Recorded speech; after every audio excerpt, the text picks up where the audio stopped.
Welcome to Feminine Sexual Healing. If you're an intelligent woman who's interested in the leading edge of personal growth, tune in to this podcast to learn how to attract healthy, fulfilling relationships, how to have more passion, health, and vitality than ever before, and how to receive incredible abundance in your life through the power of sexual healing. I'm your host, Amrita Grace, and I'm the award-winning, best-selling author of Reclaiming Aphrodite, The Journey to Sexual Wholeness. I am a spiritual teacher. I am a leader of women. I am a priestess. I'm an advocate for the earth. I'm a woman who cherishes all life, and I'm a racist. I'm a racist because I was born into a tightly woven, deeply embedded web of systemic racism that spanned over 400 years and been upheld to such a degree that I wasn't even consciously aware of it. Though I didn't choose this, it is so. And now that I'm aware of it, I take responsibility for it. I own it. When I own it, I can educate myself. I can make changes that need to be made. I can take actions that support change in the systems that continue to uphold racism. I can use my white privilege to speak out about it. I can share what I'm learning with other white people. And that's exactly what I'm choosing to do. This wasn't a gradual process of understanding for me. It was a lightning bolt. Once that lightning bolt hit me, there was no turning back. I'm really grateful to the sisters of color who took the time and energy to mirror my ignorance to me. Once the lightning bolt hit, the things that I've been feeling but could not fully understand could begin to rise to inform me. Things I've perceived throughout my entire life at a subconscious level. My white silence, apathy, and complicity.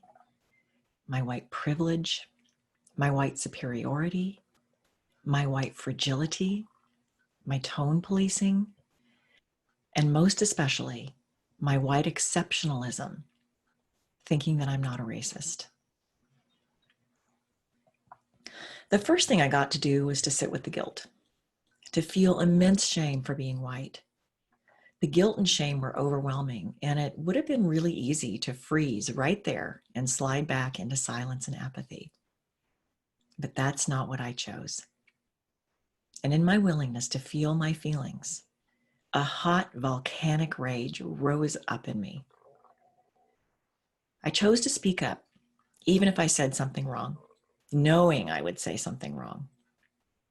And I chose to hear, feel, and receive the pain of my Black, Indigenous, and people of color brothers and sisters. I chose to stand strong enough to receive feedback, corrections, and call-outs. I chose, and continue to choose, not to defend my white privilege. If you are white, chances are you're a white racist too. That does not mean that you're inherently a bad person, not one bit. It means that you too were born into a tightly woven, deeply embedded web of systemic racism that has spanned over 400 years and has been upheld to such a degree that you probably weren't consciously aware of it.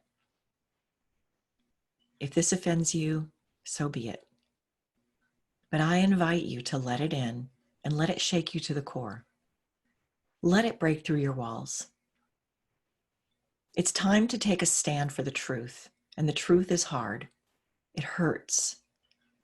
But it's a drop in the bucket compared to what Black people, Indigenous people, and people of color have experienced through being marginalized, shamed, murdered, beaten down, enslaved, oppressed, imprisoned, demeaned, cheated of their humanity, and kept small.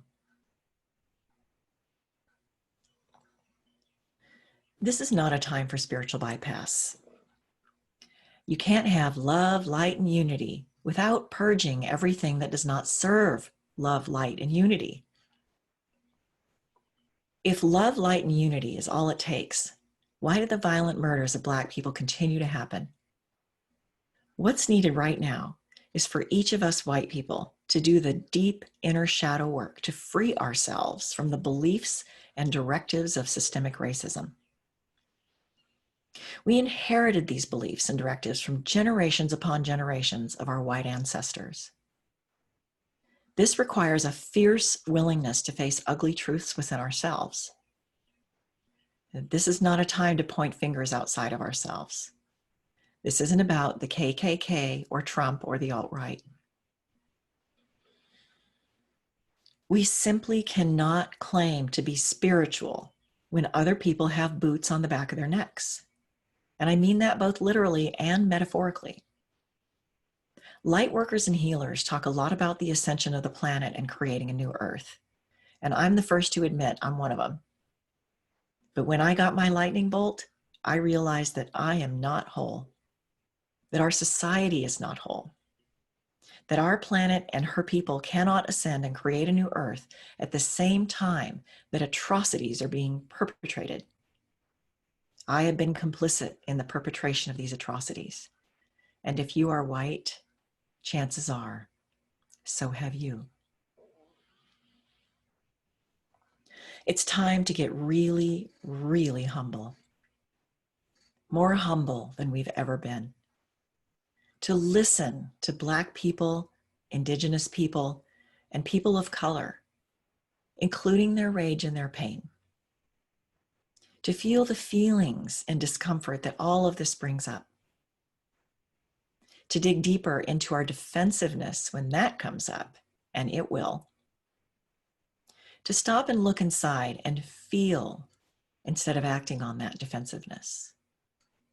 To get real about racism. There is a powerful reality staring us in the face right now, and it cannot be ignored. Be strong. Be fierce. Be courageous. And cultivate your resilience. If we are willing to do this work, face these ugly truths, and stand up for what's right over and over for the rest of our lives, we have a real chance to make massive change. Long overdue change. If you want to live in a world where there's peace, equality, and freedom, the work begins within you. And it's up to us white people to end systemic racism. I'm going to end with a culturally appropriated practice the Hawaiian people call ho'oponopono. I offer my acknowledgement and gratitude to the Hawaiian people for this beautiful practice. To my Black, Indigenous, and people of color brothers and sisters, I'm sorry. Please forgive me.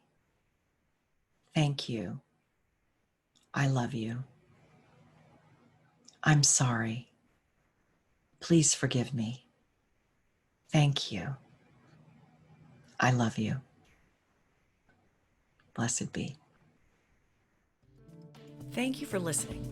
Please visit our website at sacredfeminineschool.com for lots of great resources and information about how to enjoy a lifetime of passion, vitality, and fulfilling relationships.